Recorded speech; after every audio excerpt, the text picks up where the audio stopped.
Welcome to Cuckoo English Podcast for daily English practice. Hey, English learners. Welcome back to Cuckoo English Podcast. This is a place where we talk about life, feelings, and personal growth. And of course, we improve your English naturally along the way. I am your host, Sofia. And I am your co-host, Jeremy. Before we begin, let me ask you something. Do you feel like you study English but still forget words when you want to speak? Or have you ever thought, I know this word, but why can't I use it? And have you ever felt tired of learning the same thing again and again? If you said yes to even one of these questions, today's episode is exactly for you.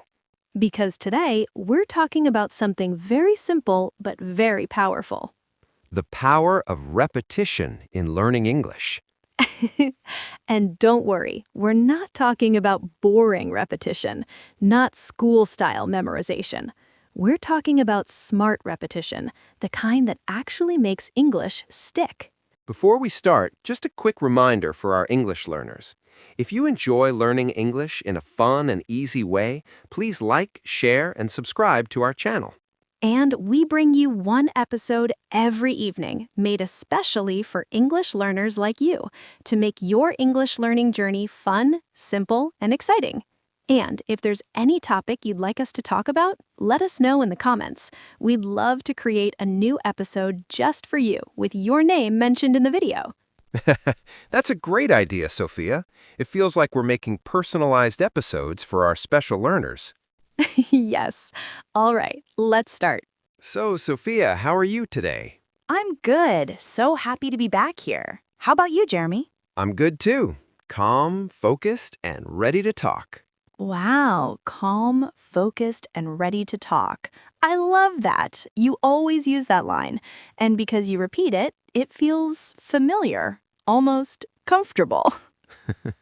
That's actually the perfect way to enter today's topic, because what you just heard working naturally is repetition. Jeremy, first, let's clear one big misunderstanding, something almost every English learner has believed at some point about repetition. Oh yes, that common belief. Listeners, repetition does not mean memorizing 100 new words again and again from a notebook and hoping your brain will magically remember them. Exactly. Repetition means meeting the same words, phrases, and idioms again, hearing it, seeing it, using it, and slowly feeling comfortable with it. You know, Sophie, when I first started learning English seriously, I thought repetition meant hard work only.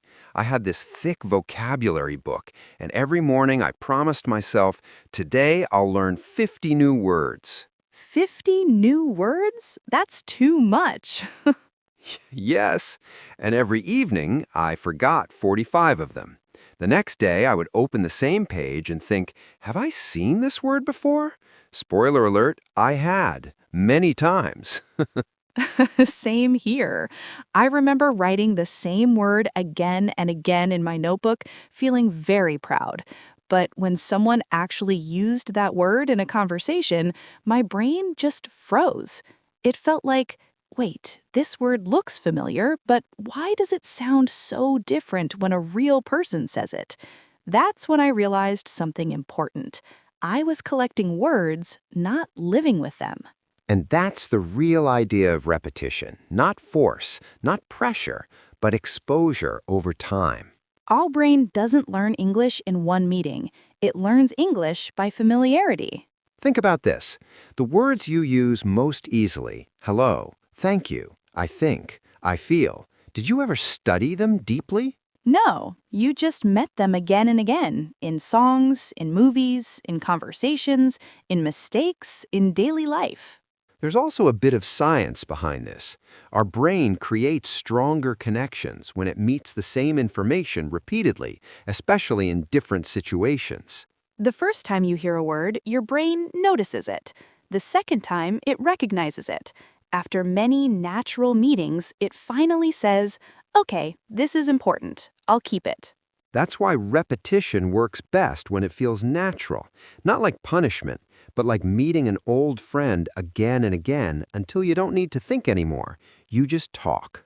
And honestly, some of my funniest English moments came from this process.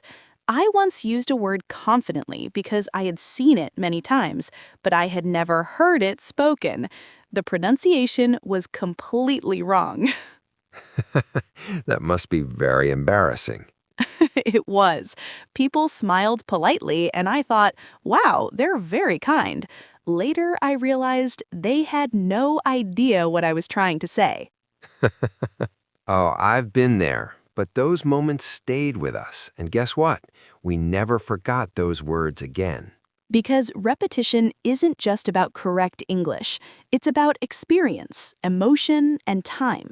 So now we'd love to hear from you. What English word do you remember learning after hearing it many times, not by memorizing it? And have you ever had a funny or embarrassing moment because of a word you thought you knew? Tell us in the comments. We read every one of them. You know, Sophie, here's something important and a little surprising. Our brain is actually designed to forget. Yes, and that's not a problem. That's normal. Our brain forgets new information very quickly, unless it feels useful, familiar, or repeated. Think about this. If our brain remembered everything, it would be tired all the time. Exactly. Forgetting helps the brain save energy. It keeps what matters and lets go of the rest. So let me ask you something directly. How many times do you think you need to see a word before it feels natural? 1 time? 5 times? Or 10 times? For most learners, it's many times, and that's completely okay. In fact, studies show that repetition is how the brain learns patterns. Every time you see or hear a word again, your brain gets a small message. That message is, this is important. Keep this. And slowly, something amazing happens. The word moves from new To known, and finally to automatic. that's the moment when you stop thinking. And you just speak. One of the biggest fears learners have is speaking. So let me ask you something honestly. Do you stay silent sometimes, even when you know the answer, because you're not confident? That silence is not because you're bad at English. It's because your brain hasn't seen that English enough times. Repetition creates confidence. When you repeat, you stop translating, you stop doubting, you start responding naturally. Think about a sentence you've said many times.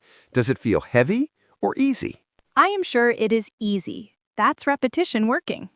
Now, let's talk about pronunciation. For many learners, this is the hardest part of English. And also the most confusing one. You see a word, you understand it, but when someone says it, your brain says, "What?" Exactly. Let me be honest, I thought my English was decent until I started listening to real conversations. Same here. I think that happens to almost everyone. And the reason is simple. Reading and listening use different muscles of the brain. When we read, we control the speed. When we listen, the speaker controls the speed. I remember reading the word gonna many times and thinking it was slang. Then I heard people say it again and again, and suddenly it made sense.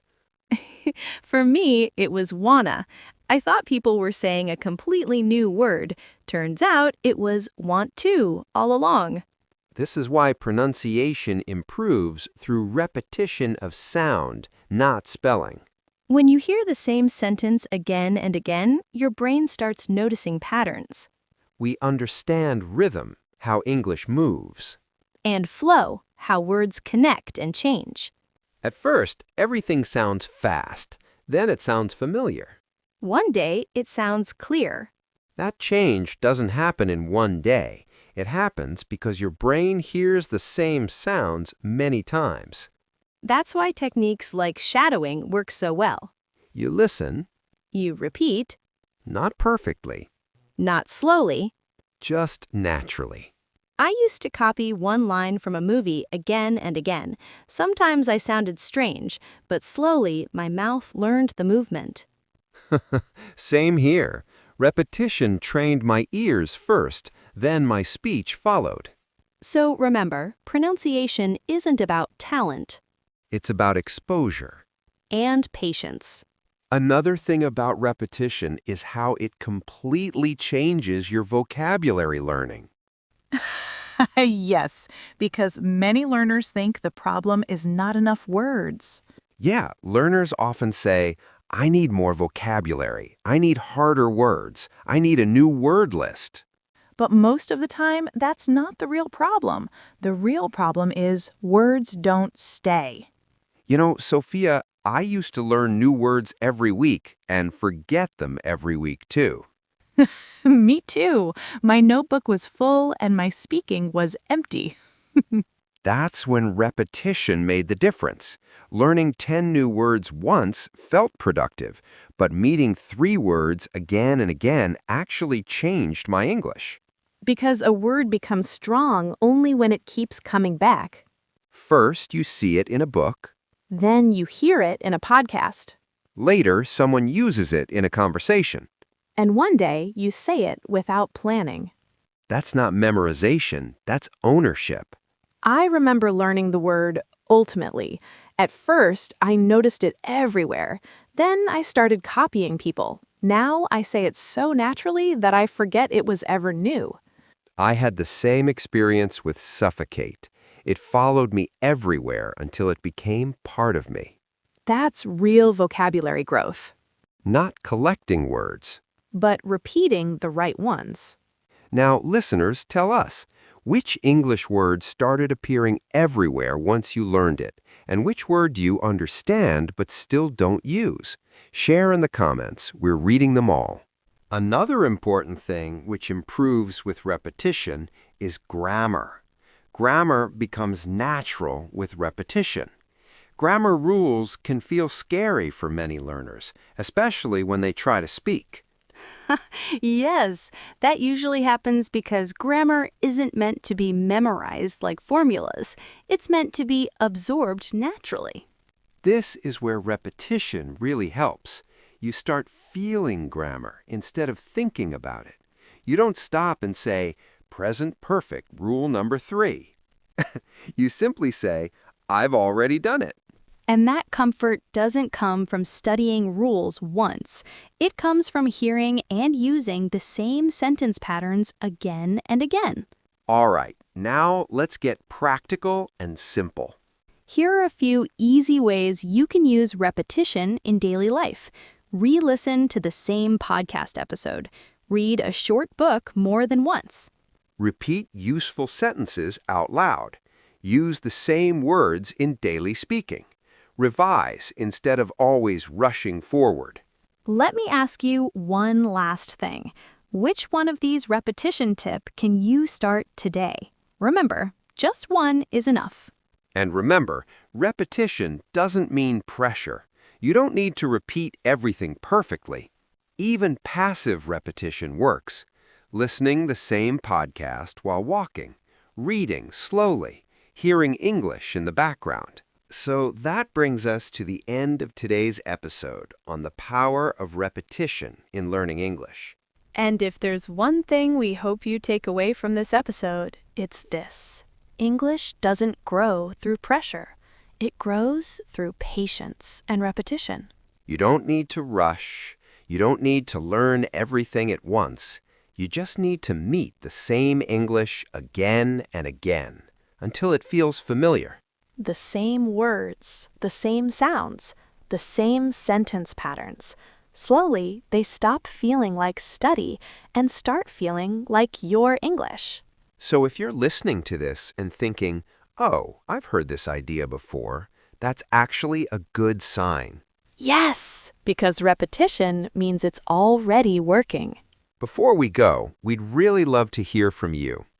What part of repetition helps you the most? Listening, speaking, reading, or revising? And is there one English word or sentence you keep meeting again and again lately? Tell us in the comments. Your answers don't just help you, they help other learners too. If you enjoyed this episode, don't forget to like and subscribe so you don't miss the next one. And remember, you don't learn English by doing something once. You learn it by coming back. Again and again. See you in the next episode. Take care and keep repeating. Bye-bye.